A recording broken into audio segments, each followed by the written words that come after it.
I was about 8 years old. I told my dad I wanted to be a cowboy. I told him that to be a good one, I needed to have a good saddle. And I told him to make it a little bit big so I could fit it for a long time. I didn't plan on ever changing it. And it's still the same saddle that I ride. Going back to cowboying and entrepreneurship, to me, cowboying's not something that you do, it's who you are. It's just a part of you. And that's the same thing with entrepreneurship. I really do think you're born with it. It's just that bug that you get. My name's Samuel T. Skavdahl. I'm from Harrison, Nebraska. I'm a 5th generation cattle rancher. Cowboying's my full-time job, but I got a custom leather business named Flying Y Leather. My love for leatherworking started from that saddle that my dad had made when I was little. We live in the middle of nowhere. We are probably an hour, maybe 45 minutes from anywhere close. And a lot of places don't have anything good. That price for quality ratio is not not what we're looking for. And so if I can be here in the heart of ranching country and supply the working cowboys and ranchers with saddles and chaps and bridles and the stuff that they need to do their job, that's what I want to do. And that's the whole purpose behind my business. I think the beauty of cowboying is you really get to be your own boss. You have total freedom to, you know what job needs to be done, you know the task at hand, but you have total freedom to do it in the best way that you find, fits. And I think that's the same with entrepreneurship. Engler's always talking about BYOB, be your own boss. And I think there's a real beauty in that when you get to call the shots. And if you play those cards right, it can really help you.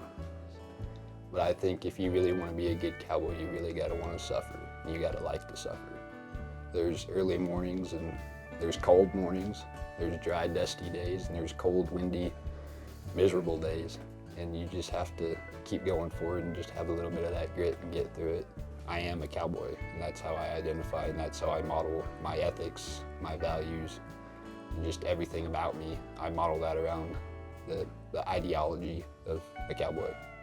But I plan on continuing Flying Y after college. Hopefully before I'm home, I can find an apprenticeship with a saddle maker, and then maybe like a bit or spur maker, and I'm gonna make bits and spurs and then do leather work when I come home and hopefully be able to make saddles, because that's the end goal for my business, is to be able to make a saddle, because that saddle that my dad had made for me it's got a very special meaning to me.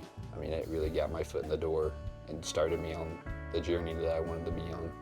I'm gonna graduate in 4 years. Nobody thought I could do it. They always told me, oh, you're gonna have to take another semester and that's okay, but I said, I'll get it done in 4 years, just you watch. I think I'm gonna go down in Arizona and work on some cattle ranches for a little bit, and I'll be on a wagon, and I think that'll be fun for me. I'm gonna sleep in a bedroom and get to be an actual real cowboy. I would really like to thank the Engler program for giving me what they have.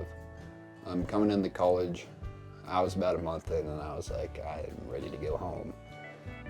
But I stuck through it, and then my sophomore year I joined Engler, and I found that home and that community that I was really looking for, and they ultimately kept me in college.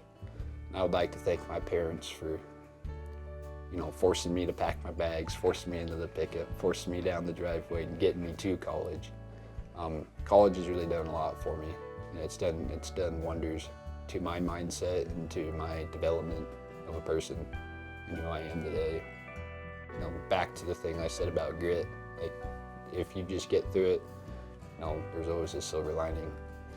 And I would like to just thank everybody who supported me, especially the first customers of Flying Y. They weren't buying the best products, but they were like holding out because they knew I'd get better at it, and they were really supportive, and I would like to thank everybody for that.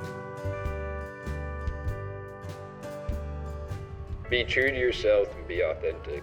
Keep God close and family closer, and don't abandon your values nor your morals, because once you do, you have fallen to the world and have strayed from the path.